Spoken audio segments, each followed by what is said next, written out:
کیا ہے آپس میں، اور بہت ساری چیزوں کے ٹوٹے کر کے ہم نے آپس میں پردے کی طرح، کعبے کے پردے کی طرح ٹوٹے ٹوٹے کر کے ساری چیزیں آپس میں بانٹ لی ہیں۔ کعبہ تو اس لیے نہیں تھا کہ اس کے پردے کے ٹوٹے کر کے تبرکن گھر لے جائے، بلکہ کعبہ اس لیے تھا کہ گھر چھوڑ کر آ کے کعبہ کے ذریعے سے ایک ہو جاؤ۔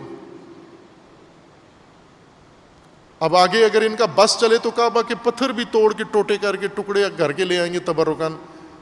کہ کہیں گے کہ یہ مس کریں چونکہ کعبہ کا ٹکڑا توڑ کے لائے ہیں، کعبہ کا ٹوٹا توڑ کے لائے ہیں۔ کعبہ جانا ہے ہمیں، کعبہ کو تھامنا ہے، کعبہ کے گرد جا کر طواف کرنا ہے علامتی، تاکہ ایک امت بن جائیں ہم۔ عزیزان، اسی طرح ہم دین خدا، حبل دین خدا ہے، اللہ کا دین ہے، اس دین کو تھامیں، جمیعاً تھامیں، مل کر باہم تھامیں اس دین کو۔ اور اس دین میں جو جمعیت ہے یہ ٹوٹنے نہ پائے۔ دو کام آپ نے کرنے ہیں، ایک اعتصام، حبل اللہ تھام کے اپنے آپ کو بچانا ہے، اور دوسرا جمیعاً یہ کام کرنا ہے، جمیعاً، جمعیت نہ ٹوٹنے پائے۔ اگر جمعیت توڑ دی تو پھر یہ حبل بھی تمہارے کسی کام نہیں آئی، بے شک تھام بھی لو اس کو، یہ جمعیت قائم رہے۔ اس لیے بعد والی آیت کے اندر ہے کہ وَلَا تَفَرَّقُوا، تفرقہ مت کرو، اس جمعیت کو منتشر نہیں کرنا، فرقہ نہیں بنانا، فرقے نہیں بنانا، گروہ نہیں بنانا، نہ رسی کے ٹوٹے کرنے ہیں حبل اللہ کے، اور نہ جمعیت کو منتشر کرنا ہے۔ جمعیت کو ہر نام پر منتشر کر لو، تم منتشر جمعیت ایمانی کو منتشر کر کے گروہ گروہ، چھوٹے چھوٹے ٹولے اور گروہ بنا کر، کوئی کس جھنڈے کے نیچے، کوئی کس جھنڈے کے نیچے، کوئی کس مرکز میں، کوئی کس نام سے۔ لا تفرقو، فرقہ مت بناؤ، تفرقو فرقہ بنانا، تفریق کرنا، علیحدہ ہونا، ان عادات کو منتشر کر دینا، نہ شقاق ڈالو اور نہ تفرقہ ڈالو۔ افتراق اور انشقاق جرم ہیں، ممنوع ہیں امت کے اندر اور جمعیت کے اندر۔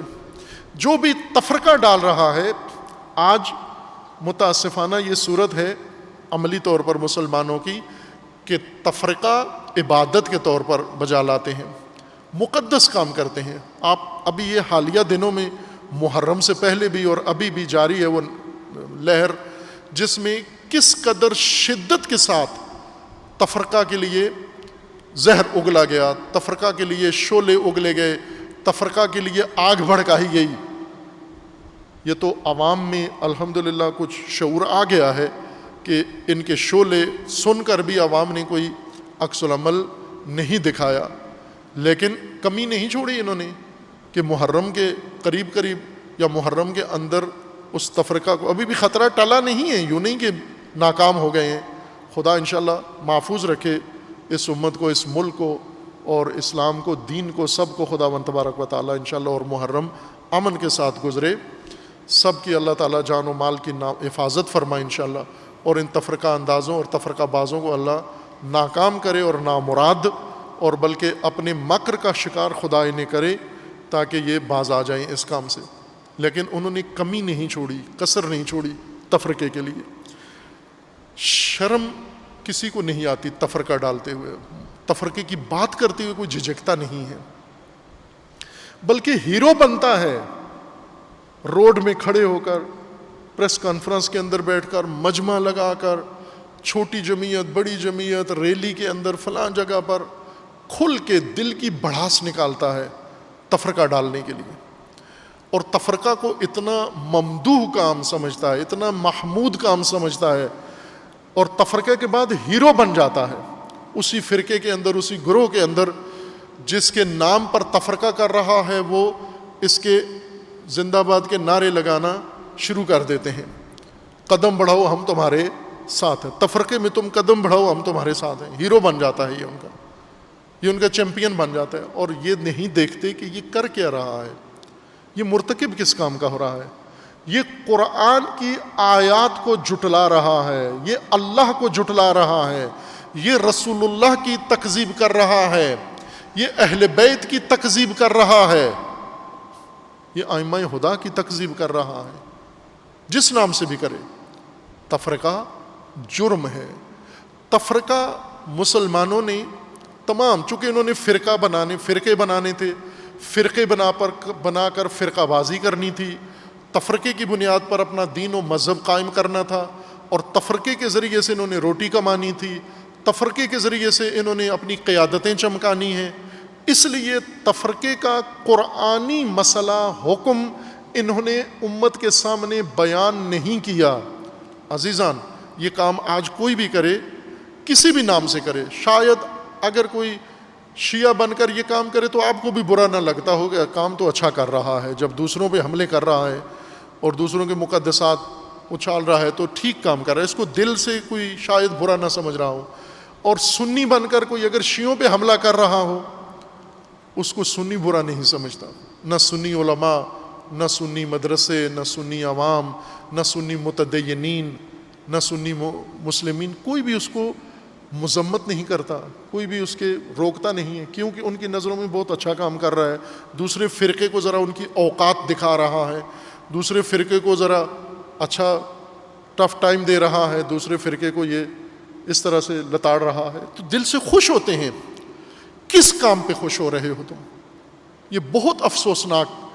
ہے کہ پاکستان کے اندر جہاں 99% یا 98% مسلمان ہیں، یا کم و بیش ہوں گے، ممکن ہے اس سے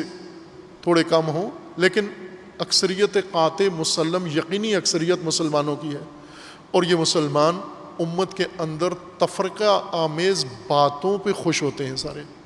فرقوں کی باتیں کرنے سے خوش ہوتے ہیں، وحدت کی بات سے نالاں ہوتے ہیں، ناپسند کرتے ہیں، وحدت کو یہ سازش سمجھتے ہیں، وحدت کو یہ کوئی اور خفیہ ہاتھ سمجھتے ہیں اس کے پیچھے۔ تفرقہ جرم ہے، انشقاق جرم ہے، شقاق امت میں ڈالنا، گروہ بنانا، امت رسول اللہ کے اور امت اسلامیہ کے دھڑے بنانا، ٹولے بنانا، کسی بھی جواز سے یہ ممنوع ہے۔ قرآن اجازت نہیں دیتا۔ اگر قرآن اجازت نہیں دیتا تو ظاہر ہے وہ روایات جن کے اندر تفرقہ کی بو آتی ہے، یہ بات ہے، وہ قرآن کے خلاف ہیں وہ روایات۔ یہ تو ائمہ ہدیٰ علیہ السلام نے ہمیں بتایا، امام جعفر صادق علیہ الصلوۃ والسلام نے فرمایا، رسول اللہ نے فرمایا کہ ہم سے منسوب جو روایات آپ تک پہنچیں جو قرآن کے خلاف ہوں، ان کو اٹھا کر دیوار پہ دے مارو، وہ ہماری روایات نہیں ہیں، وہ ہم سے قرآن کے خلاف کوئی بات ہم سے صادر نہیں ہوئی اور نہ ہو سکتی ہے۔ ہم چونکہ رسول اللہ کا فرمانا تھا کہ ثقلین قرآن و اطرت ہمیشہ ایک ساتھ ہیں، اگر روکتے ہیں تو دونوں روکیں گے، اگر مذمت کرتے ہیں تو دونوں مذمت کریں گے، اگر حکم دیتے ہیں تو دونوں حکم دیں گے، اگر تفرقہ سے روکتے ہیں تو قرآن بھی روکتا ہے اور اطرت بھی اور اہل بیت بھی روکتے ہیں۔ یوں نہیں ہو سکتا کہ قرآن تفرقہ سے روک رہا ہو اور اہل بیت تفرقہ کا حکم دے رہے ہوں۔ تفرقہ قرآن کی روح سے ممنوع ہے، عقل کی روح سے ممنوع ہے، جرم ہے تفرقہ، لیکن تفرقہ کی قباحت، تفرقہ کا جرم ہونا، تفرقہ کا گناہ ہونا، تفرقہ کا معصیت ہونا، تفرقہ کا قبیح ہونا، تفرقہ کا ممنوع کام ہونا، یہ کھول کے بیان نہیں کیا گیا، جبکہ قرآن نے بہت کھول کے تفرقہ کو ذکر کیا ہے۔ قرآن کریم کی متعدد آیات ہیں جو تفرقہ کے بارے میں ہیں، میں قرآن کی آیات ہیں اور روایات اس سے بھی زیادہ ہیں، لیکن قرآن کریم کی میں ایک دو آیات آپ کی خدمت میں عرض کرتا ہوں کہ آپ کو پتہ چلے کہ شقاق اور افتراق کتنی قبیح اور کتنی معیوب اور کتنی مجرمانہ بات ہے۔ نہ اس پہ خوش ہوں اور نہ اس کا ساتھ دیں، نہ اس کی تائید کریں، کوئی بھی کرے۔ تفرقہ کر کے اگر فرض کرو کسی ہمارے مخالف کی، اگر وہ تفرقہ پھیلا کر ہمارے مخالف کی مذمت کر رہا ہے تو ہم اس پہ خوش نہ ہوں کہ ٹھیک ہے تفرقہ ڈال رہا ہے، یہ تو بری بات ہے، لیکن ساتھ مخالف کو بھی رگڑ رہا ہے، یہ اچھی بات ہے۔ نہ تفرقہ کے ذریعے نہ رگڑے۔ اگر اس کے پاس علمی طاقت ہے، اگر اس کے پاس استدلال ہے، اگر اس کے پاس دلیل ہے، مطالعہ ہے، علم ہے، تو علم کے ذریعے سے مخالف کو جواب دے، اس کو منہ بند کرے، اس کی دلیل کو باطل کرے، اس کے دعویٰ کو غلط ثابت کرے دلیل کے ذریعے، نہ تفرقے کے ذریعے اور نفرت کے ذریعے۔ اب قرآن کریم کی جو